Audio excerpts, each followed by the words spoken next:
Hello, in front of me I've got SteelSeries Apex 5. In this video I'll show you how to manage key illumination via app.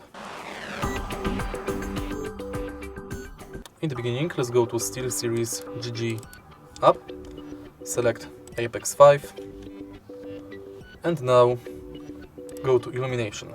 Now you can adjust illumination for each key, for whole keyboard,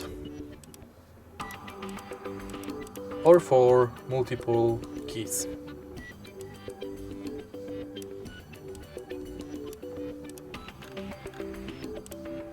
Now you can change color,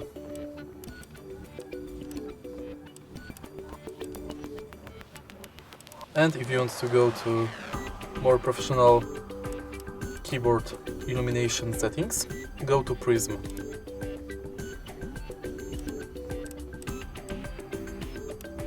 Now you can change presets, effects, you can disable illumination of this sector,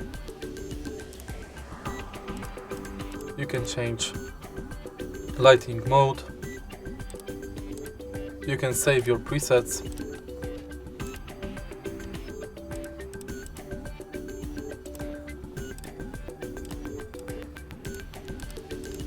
and many more. If you find this video helpful, please leave like, comment and subscribe.